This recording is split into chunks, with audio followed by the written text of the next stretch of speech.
Today, we got some big news on the future stadium for the Washington Commanders that we'll talk about on the top of today's edition of the Commanders Report. Then we get a special minicamp update that is surely going to tug on your heartstrings. And then we'll finish up today's show with some post-draft winners and losers for the Washington Commanders. Before we get into it today, guys, make sure you click that thumbs up icon if you haven't already. If you are excited for the 2025 season for the Washington Commanders. This team made the NFC Championship game last year, and we know this team wasn't perfect then. They've made some upgrades during the offseason. Jaden Daniels will be going into his second season. Hopefully next year is the year the Commanders are once again crowned champions of the world. All right, now let's get into it here, starting with the RFK site being confirmed for the Washington Commanders as they announce a $3.7 billion deal to return to the old RFK site for a stadium that is going to be enclosed and is going to open operation in 2030. So we got 5 more seasons in Landover, Maryland, and then that's it. And, you know, I think that this is going to be something that is very, very exciting. And I think it looks great. I mean, look at this rendering right here, guys. You got the W section there. It overlooks the National Mall in the nation's capital right there. I mean, that is just an absolutely awesome-looking stadium. Of course, you got like the big Oculus up top instead of in the middle of the stadium, like at SoFi Stadium. You got the indoor-outdoor roof there. That they have at US Bank Stadium, SoFi Stadium, and others. I mean, it's just a beautiful stadium, guys. I think it's going to look absolutely gorgeous. And, of course, it's at a very historical site for this franchise because this team won all of its Super Bowls when they were playing at RFK. So, absolutely fantastic stuff here by owner Josh Harris, who, by the way, is committed to paying $2.5 billion of his own money and the ownership's own money to finance the stadium. So it's a $3.7 billion deal, but 2.5 of that is being financed by the owner of the team. So more than half is being financed by the Commanders themselves, is what Josh Harris had to say about the agreement. The project is about so much more than building a stadium. It's a once-in-a-generation opportunity to create a catalyst for long-term transformational economic growth here in D.C. That means thousands of new jobs, billions of new tax revenue, thousands of new homes, partnerships with local businesses, and the creation of about 90 acres of mixed-use development for our community. And you know what? The city of Washington and the DMV deserve it. And listen, man, I think Josh Harris is an owner that just gets it, all right? And that was the exact opposite of Dan Snyder, who, you know, this organization, this fan base was cursed with the worst owner in professional sports forever. And thank God we got somebody like Josh Harris that's a seasoned vet and running a professional sports team, and I'm so excited for the future of this team. He hired the right people to run the football operations with Adam Peters and Dan Quinn. Dan Quinn hired the right people to run the coaching staff and the different levels of the team. You know, obviously the right offensive and defensive coordinators as well, and then obviously the team drafted the right quarterback to kind of anchor the next era of Washington Commander football, and it all starts at the top, man. Josh Harris has done a phenomenal job rebuilding this team and this organization in just a few short years compared to where it was. And now, as we look forward to 2030 and that beautiful new stadium that's going to be coming our way in the DMV, I couldn't be more excited. So let me know down there in the comments section, grade the new stadium design. We still haven't gotten a picture of what it's going to look like on the outside, but if the picture from the inside is any indication, I think it's going to be absolutely beautiful with all the glass and all the natural light that's going to be coming in. But let me know what you guys think. Scale it 1 to 10. For today's pinned question, grade the new stadium design. And again, this will be the pinned comment on today's show, so YouTube's going to throw you an ad break here in just a couple of seconds. And when that happens, take advantage of that time by putting it on a scale of 0 or 1 to 10. So some really awesome news here, guys, where Sean Taylor's brother has been invited to rookie minicamp here with the Washington Commanders. Now, obviously, Sean Taylor tragically passed away, approaching almost 2 decades from now at this point. I can't believe it's been that long, but he's obviously a Redskins legend. He is a legend of this organization. And now you can meet Gabe Taylor, his brother, which is kind of crazy that we have a brother of his entering the NFL here in 2025. But he's a safety out of Rice. He played strong safety for them last year, but he is undersized. So the thing about him, guys, is that he's really fast. He ran a 4.38 at Rice's Pro Day, which is blazing fast, but he is severely, severely undersized at 5'10", 190 pounds, and that's just not big enough to play strong safety in the National Football League, all right? So I think that Taylor, if he's going to be successful in the league and he's going to make the 90-man roster, let alone the 53-man roster, he's going to have to prove at rookie minicamp here that speed is going to be translatable at a free safety alignment or in the slot. And, he's just not going to be able to play in the box at that size. There's just no way. So he's going to have to change positions, and he's going to have to prove himself with very little time to prove himself. So hopefully he's able to do that. I know we'll all be rooting for him. It's fantastic that Sean Taylor's brother is getting an opportunity to try out for this football team. And I know the team is planning on remembering and honoring his brother this season at a football game, so I'm sure he's going to be there, and hopefully he'll be a member of the football team when that comes around. But coming up here on the Commanders Report, post-draft winners and losers for this football team. I got 4 winners and 4 losers to break down based on the events and the decisions that the Washington Commanders made during the NFL Draft this year. But before we get into all that, let's have word from our sponsor here at Fanatics. Go to chatsports.com/Daniels. Because if you don't have a Jaden Daniels jersey yet, guys, what are we doing? All right, we need to get that investment going for you guys right now because this is the future of this organization. If you don't have a Jaden Daniels jersey yet, now is the perfect time to do so because if you use our link, chatsports.com/Daniels, then Fanatics is going to send us part of the proceeds. So you're not only are you getting a new jersey for yourself, but you're also helping us out here at the Commanders Report, helping us improve our graphics, improve our equipment, improve our office space, help us pay rent, all that different stuff that we have to take care of here. You guys can contribute to that right now and also get yourself a brand new Jaden Daniels jersey when you go to chatsports.com/Daniels right now. I really do appreciate your guys' support.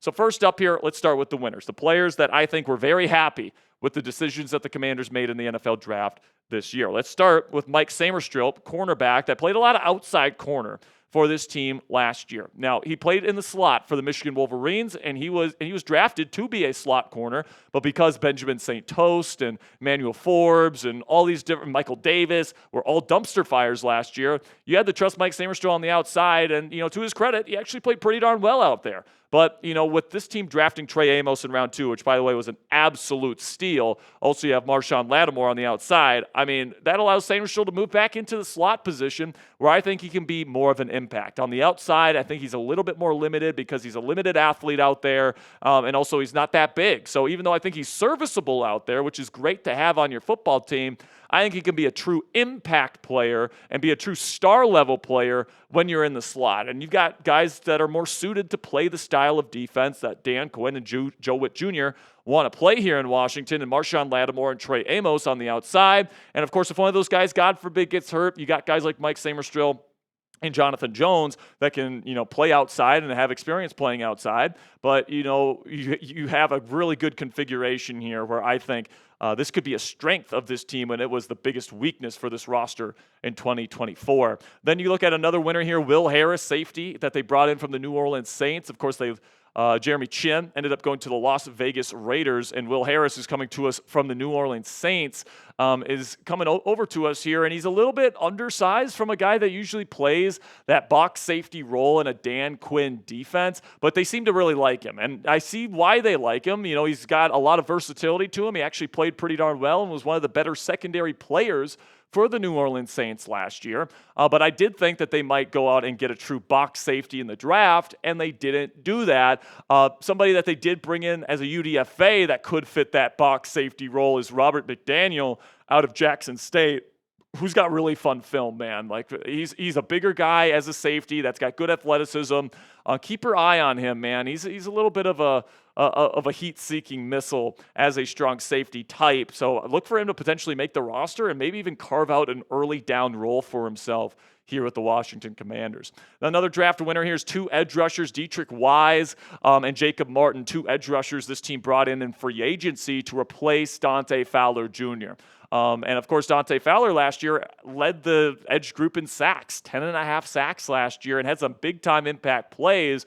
And, a lot of people were expecting the Commanders to draft an edge rusher, and a lot of people are bashing the Commanders draft class this year because they didn't take an edge. But, obviously the Washington Commanders believe in these guys enough to not take an edge rusher during the draft. And I still don't think it's impossible that Adam Peters pulls off a trade for someone like Trey Hendrickson, or if the Steelers situation with TJ Watt devolves into chaos. There's certainly going to be some opportunities out there for the Washington Commanders to add an edge if they want, but it certainly seems like they have confidence in Deatrich Wise and Jacob Martin to get after quarterbacks in their kind of stunt and game and loop-heavy defense. The Commanders really rely on these kind of games that they play at the line of scrimmage with all these different stunts that they do.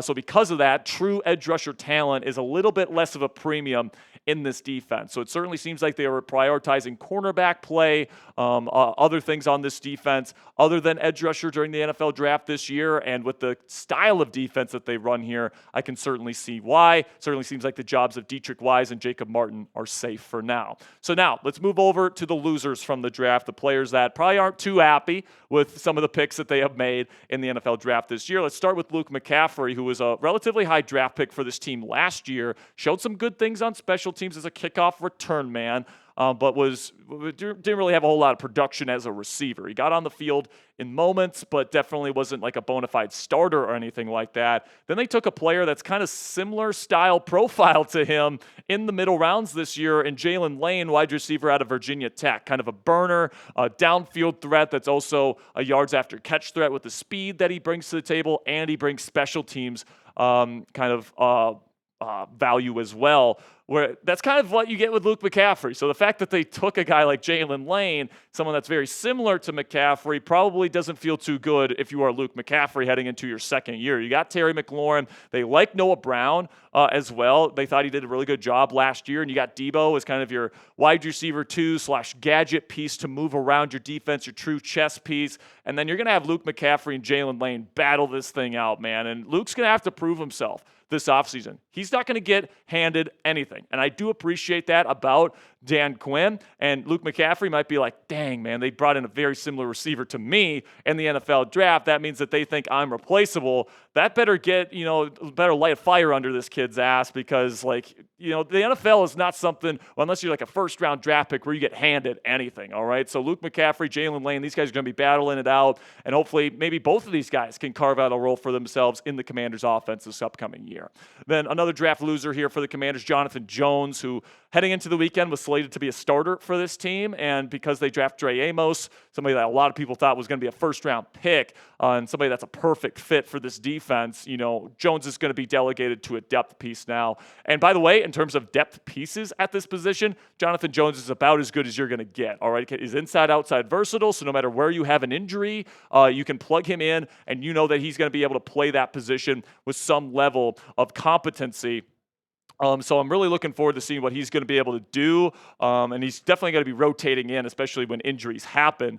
But he went into the weekend as a starter, and he left the weekend a backup, so he's a big loser. Then you got Nick Allegretti, left guard, another guy that started the weekend as a starter for this team and left it as a backup because you draft Josh Connerly Jr. To be your right tackle. That means that Brandon Coleman, a relatively early round pick last year, is going to be the expected left guard. So I like Allegretti actually as a depth piece, and I think that, adding Connerly, allows this offensive line and brings value to this team in more ways than one. And one of those ways is you got a really, really good player on the bench as Nick Allegretti, somebody that started for this team, has chemistry with a lot of players on that offensive line already. It's just unfortunate that he's the odd man out with this addition of Josh Connerly Jr.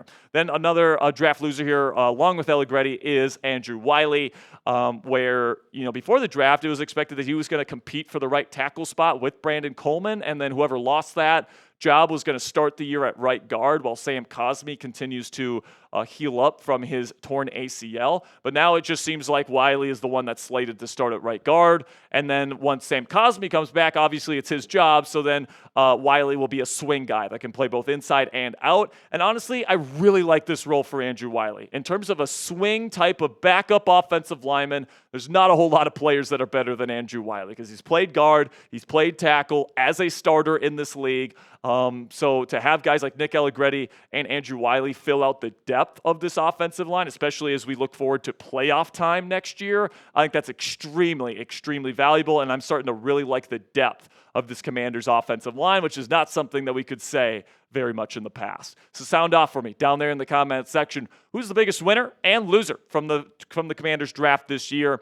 We named some of my favorites in both the winner and loser categories today. Let me know what you guys think down there in the comments section. And that'll be it for today's edition of the Commanders Report by Chat Sports. Thank you guys so much for making it to the end of today's show. Tomorrow, we've got Mel Kiper Jr. draft grade for the Washington Commanders. I'll let you guys know what Mel had to say about this Commanders draft class and kind of give you my thoughts on the class as well tomorrow. So click that subscribe button if you haven't already. Until next time, guys, go raise some hail.